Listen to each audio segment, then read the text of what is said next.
Alright guys, this is a long play review for Savage on the Amstrad CPC, released by Firebird in 1988.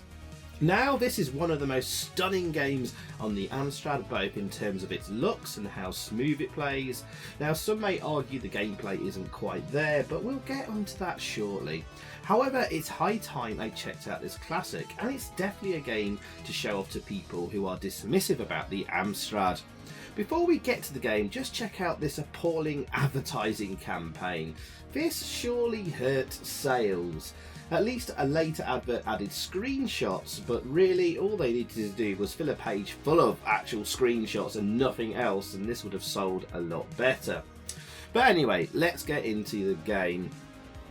And we're going to kick this off with the intro sequence, which will give us the story of Savage. But there are 3 separate loads for 3 separate games. At the end of level 1 and 2, you get a code to use on the next level, which will give you 3 lives rather than 1. But it's nice you can load the other parts up and test them out. And here we go with the story of Savage. Fired by rage, Savage plunges into an orgy of violence, wielding his trusty battle axe in a manic fighting frenzy, dispatching all who stand in his way. Ahead of him awaits a labyrinth of dank and gloomy dungeons, concealing a myriad of demons and ghouls, all ready to put a bloody end to his attempt to escape. The battle-crazed Savage will have to use all his skill and experience as a master of hand-to-hand combat. To overcome this, the ultimate challenge... Okay, right. When the conflict of the castle dungeons has ended and Savage has escaped, this will be level 2 from the castle, you will have to fight the defenders of Death Valley, whose aim is to stop all who seek to escape from the area. So this is like a 3D Death Chase space area type thing. The view is through Savage's eyes as he scans the area, seeking ways to avoid the attackers and the monoliths that rise as if to stop his progress. Halfway through the attack, Savage discovers, for some reason, that his escape from the castle is a trick to keep his maiden love imprisoned forever. Yes, we're rescuing a princess here. There we go. At this point, Savage makes the decision to return to the castle to reclaim his magical powers and rescue his maiden from the clutches of the Dark Guardian. However, the path he chooses to the castle brings him to a different and locked entrance. Unable to enter, Savage has to call upon his trusty eagle to fly through the labyrinth. This is level 3 then, to rescue his maiden. Can you be the supreme fighting machine, Savage? Well, there you go, that's the story. It basically breaks it up into 3 different types of games there.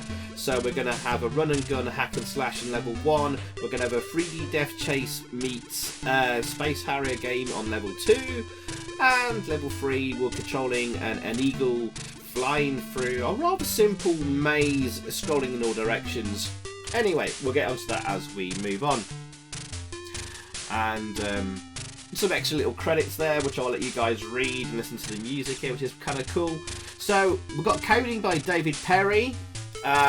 His Amstrad work started with 3 Weeks in Paradise, then In Order, Great Gurianos, which was never released apart from on a compilation, then Beyond the Ice Palace, Trantor, which is the game before this one, Dan Dare 3, Teenage Mutant Hero Turtles, Smash TV, Paperboy 2, Extreme, Captain Planet, and the Planeteers.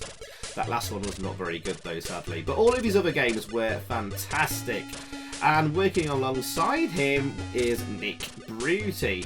And apart from the aforementioned games, before he started working with David Perry, he did the graphics for Impossible Mission on the Amstrad and Rygar. Now, apparently the music and sound effects are done by Jason, aka Jazz C. Brook, who also did the music for Gryzor, Raston and Combat School, Feud, Outrun and many more. We're going to load up level 1 here now at last. And apparently there's a credit for David Shear as well, but I'm not sure what he did. But he's most well known on the Amstrad for coding the Ikari Warriors and Golden Axe conversions. Now, David and Nick first worked together on the equally impressive Trantor.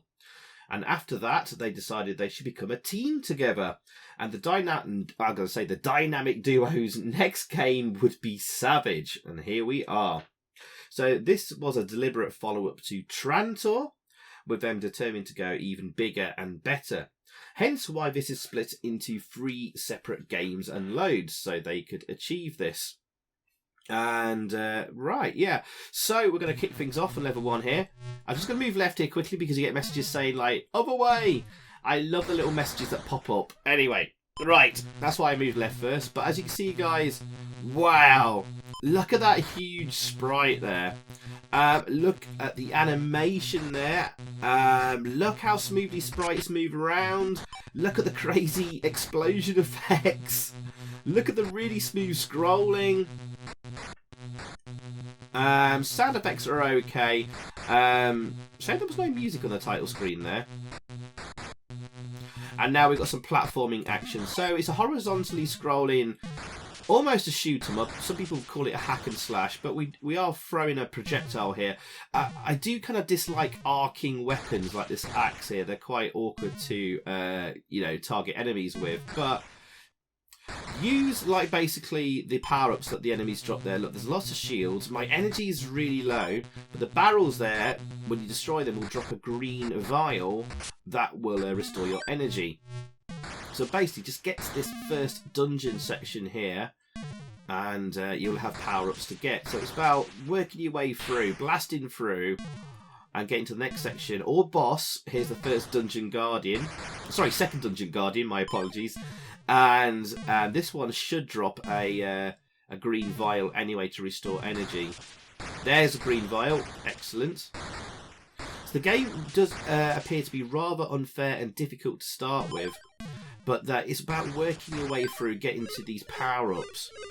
Oh, I've got a lightning bolt now, and also I've got a green sphere, kind of giving us a little bit of protection.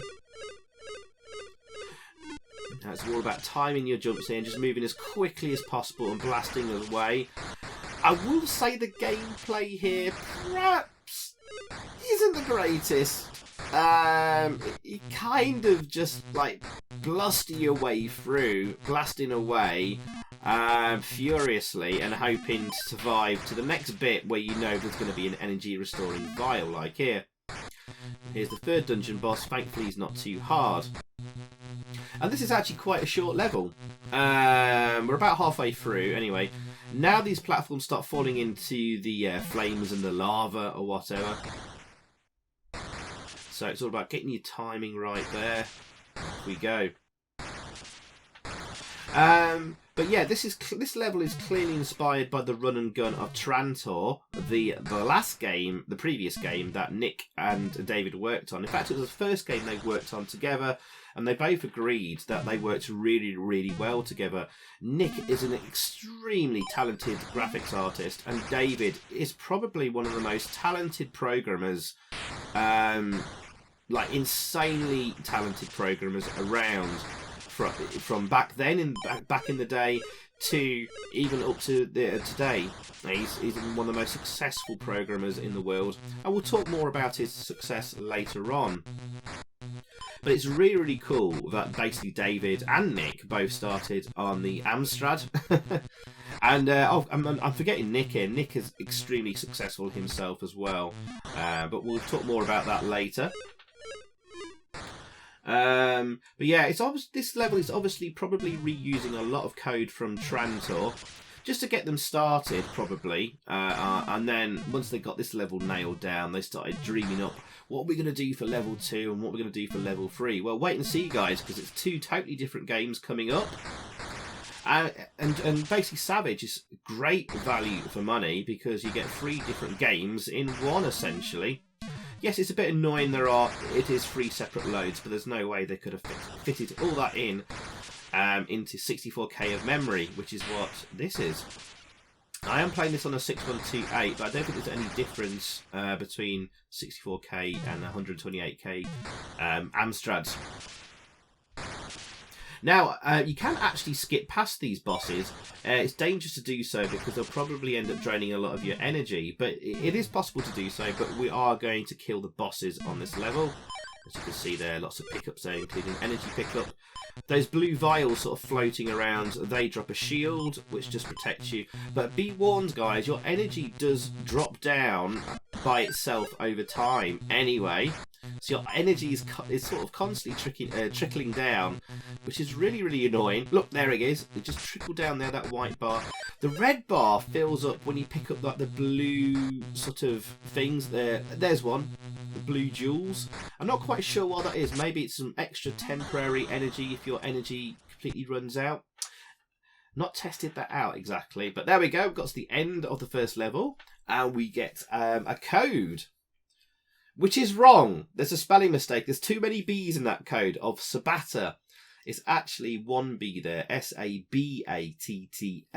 not double B. Oh dear. David, what you doing, mate? But okay, that might have tripped a few people up back in the day. And then it just loops to the game over screen here, which looks a bit awkward considering we've just completed the level, but there you go. So we're going to do an edit cut here and jump into loading up level 2, which unfortunately you have to do every time on the disc version.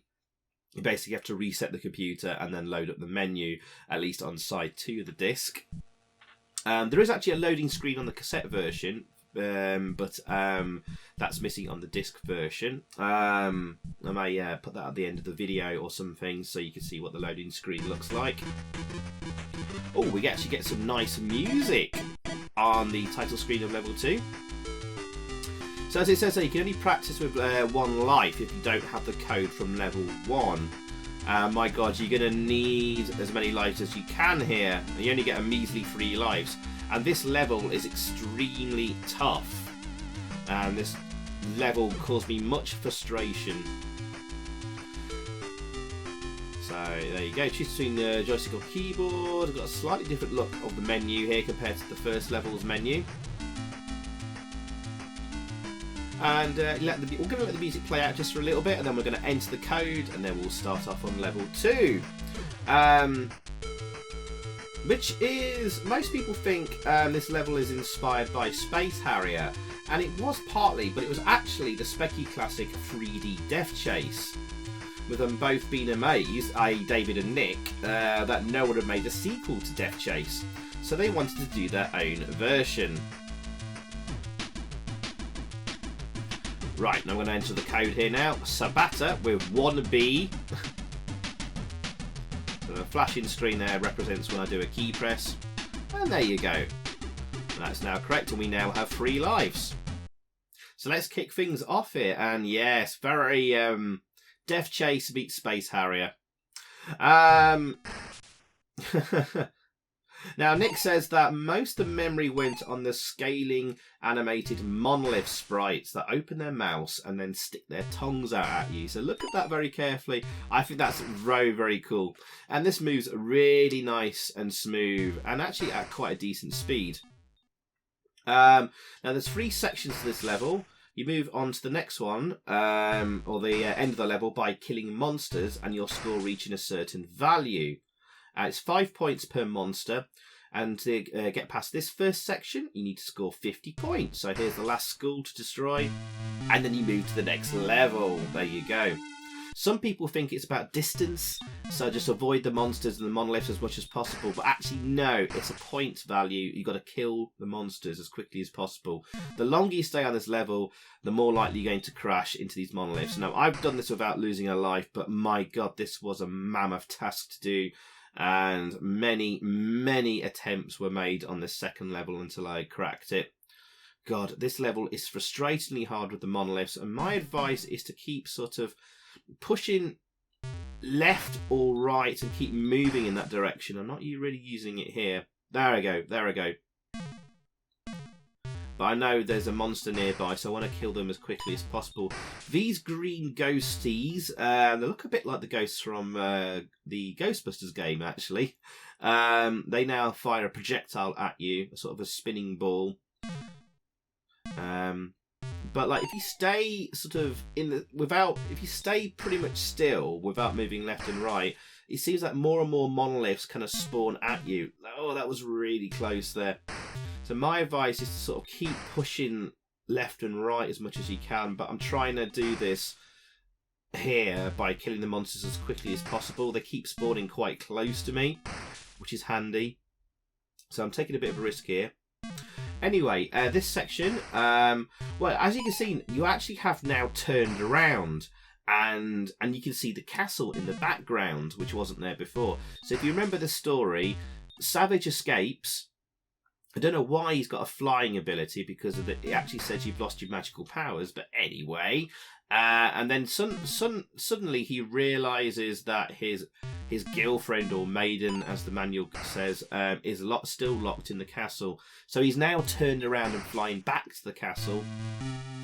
And the score value there was 200 points you needed to score to move to the third and final section. And you also get a bonus. I also got a bonus score of 50 points here, and also at the end of that first section.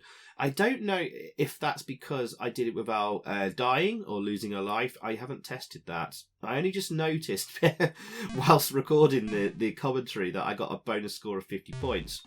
Anyway, basically the target score here is 400 points to move to the final section. Now, let's say, okay, the Amstrad and Specky versions were developed alongside each other, according to Nick Bruty. There's a good interview with him in the Retro Gamer magazine, actually. It's quite good for this research on the video. The Specky graphics did come first, apparently, but David was ready with the code for either version whenever Nick wanted to start on graphics. So the Amstrad and Specky code was developed alongside each other simultaneously. And yeah, it's great stuff. It's really great to see David exploiting the power of the Amstrad and showing what it can actually do when it's in good hands. Now, reviews for the game were pretty much great in all the magazines, but it didn't sell as well as Trantor, which really disappointed them both, given how much effort they spent on the game. Nick blames the really poor advertising campaign that Firebird did. We saw it at the start of the video. I guess, I don't know, it's a shame that Savage didn't sell that well, because I felt that some of the later games from David and Nick, as excellent as they were, they felt rather rushed at times and lacking in presentation, really. See, for example, Dandare 3 maybe, and especially Captain Planet, Paperboy 2. They felt they're technically brilliant games, but kind of, you know, they were missing endings. It was very simple title screens, and they felt a bit rushed to me at points. Oh, that was close. Anyway, don't mean to be down on David or Nick though at all. They are great. They're a great team. But David and Nick went on to great success with the likes of Aladdin and Earthworm Jim on the Mega Drive, for example, later on. So the last game was Captain Planet for the Amstrad in about 1991. By then they were moving over to Virgin Games, but their US division in California. But David especially is one of the most successful in the gaming business, forming Shiny Entertainment in 1993, which Atari bought in I'm not sure actually, for around about $47 million. I think it was like 2002. Anyway, he left Shiny in 2006, forming Gaikai, a game which is game streaming technology, which in 2008 Sony bought for a whopping $380 million in about 2012. Its legacy is basically the PlayStation Now service. So there you go. David's responsible for that. David left Gaikai in 2017 to start Go Viral, which isn't involved in the game business, and I don't quite understand what it's actually doing. But there you go. He's still coding, essentially. Nick had, as I said, had joined David in the US division of Virgin Games, working on Aladdin, etc., and also joined David at Shiny. Nick was the producer and designer on MDK, which was a huge hit, for example. And around 1998, Nick left Shiny and formed Planet Moon Studios, producing games like Armed and Dangerous. Sadly, that closed its doors in 2011, but he soon started a new company called Rogue Rocket Games, which is still running to this day, I believe. So both David and Nick, very, very successful. And we've beaten this level, and the code to use is Fergus, which is a tribute to Fergus McGovern, who basically ran Probe. He very, very sadly passed away a few years ago, but he was a very, very beloved person. You find Fergus popping up as Easter eggs in lots of games, including some of the Mortal Kombat conversions. There you go. Alright, we're loading up level 3 now. And, this is a multi-scrolling sort of... It's got a bit of a maze. There's basically 4 different pieces of treasure we need to find. Oh yeah, I've got to enter the code here. Fergus. 4 pieces of treasure, which we need to find, which we need to bribe the jail keeper at the end of the level to release all the prisoners, including your fair maiden. And this level is very, very impressive looking because... come on, there we go. Because we're controlling a rather beautifully animated eagle. So Savage has called on his eagle to sort the rest of this out for him. And as you can see, it's multi-directional scrolling and really, really smooth. And yeah, this is a fun level to play. And there are now we have an energy bar. Actually, I think that's the first time Nick and David experimented with energy bars. And you can refuel your energy from cauldrons there, and we just picked up the first item, which is a nice jingle of music. And of course, David and Nick do love an explosion effect as well. And here's the only, I think this is the only boss in this level, and this level may feel a little bit rushed. Let's talk about the other versions of the game. So the ZX Spectrum, which was developed alongside the Amstrad one, it's also an impressive achievement and plays just like the Amstrad. As usual though, the graphics aren't as colourful, but not by much. This looks stunning for the speccy with loads of colours on the screen, although the black squares around edges of the sprites are rather noticeable, which is the trade-off for stopping colour clash and having it look so colourful. There's some really actually quite good beeper music on the intro and title screen. But weirdly, level 2 on the Specky doesn't move as fast as the CPC version, because I would have expected the reverse, actually, given it was inspired by Death Chase, which was a Specky classic. But there you go. Level 3 is missing some minor things like a jingle of music, like we heard there when we pick up one of the pieces of treasure. But overall, the Specky is an excellent version, but the CPC, in my opinion, is slightly superior because the graphics and rest of the presentation. Commodore 64 version, wow, extremely impressive digitised music on the intro. Then some excellent music on the title screen on level 1, which continues over into the level. Savage moves smoother than the Specky and the CPC, but the graphics are really dull and a bit ugly in places. Kind of dull choice of colour palette. There's no music in level 2, like the other 8-bit versions, like the Amstrad. And things graphics-wise don't look as detailed or as colourful as the Amstrad or Specky. But same speed and frame rate as the CPC on level 2. And level 3 is as smooth as level 1 on the Commodore and has some great music, but again, dull choice of colours. So overall, I think the Amstrad wins in the 8-bit wars there. Atari ST, so it appeared on the 16-bit computers. Same music as the Amstrad on the intro, identically signed in as well. And graphics wise, it's more detailed, it's smooth moving, but it's actually slower. Also, how enemies appear are rather different, and they're more difficult to hit with your arcing weapon. You know what? It's not a patch on the CPC version. Honestly, I think. I don't think level 2 looks as good as the CPC version either. Level 3 plays the best on the ST though, but given you would have paid £24.99, this is a weak effort. And magazines gave it average scores in the 70% range. This also appeared on the Amiga, and it has a really impressive intro with great digitised music and speech. But in terms of the game itself, similar to the Atari ST, but seems to play a little bit better.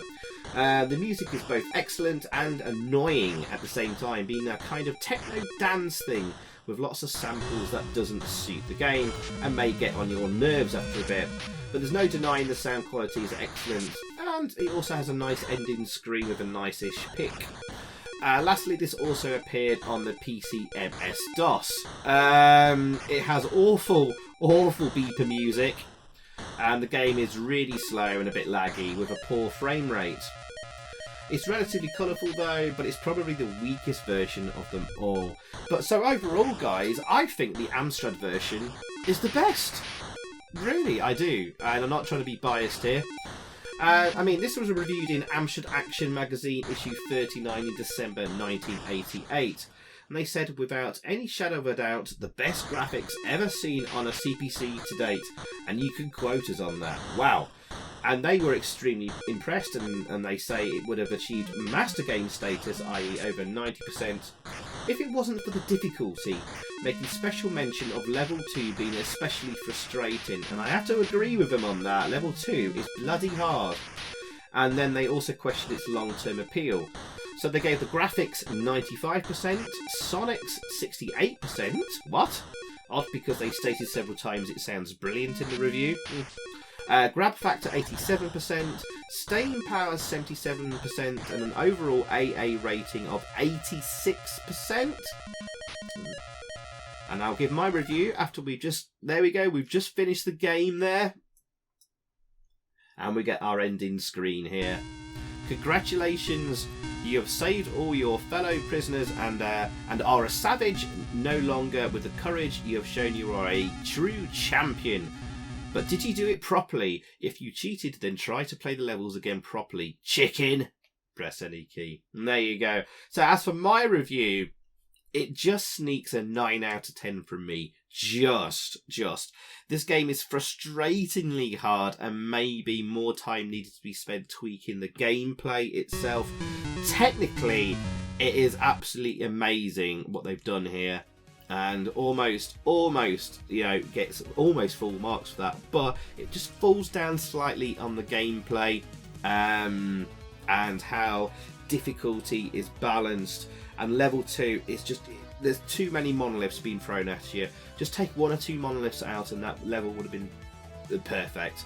Otherwise, it ends up being a very, very frustrating experience. So I can see why Amstrad Action gave it 86%. It just, for me, sneaks like the 90%, so I'm going to give it a 9 out of 10, but it was literally on the nose of 90%. But it's it should have got a Master Game award from Amstrad Action. But I'm giving it one now. So there you go, guys. Thank you very, very much for watching. I hope you enjoyed. Let me know what you think in the comments below, and I'll see you all again very soon. Goodbye. So thanks for watching, guys. I hope you enjoyed that. If you did, please click a like below, leave a comment, and also subscribe if you haven't already. And over that way, there's another video for you to check out. Xyphoe, out.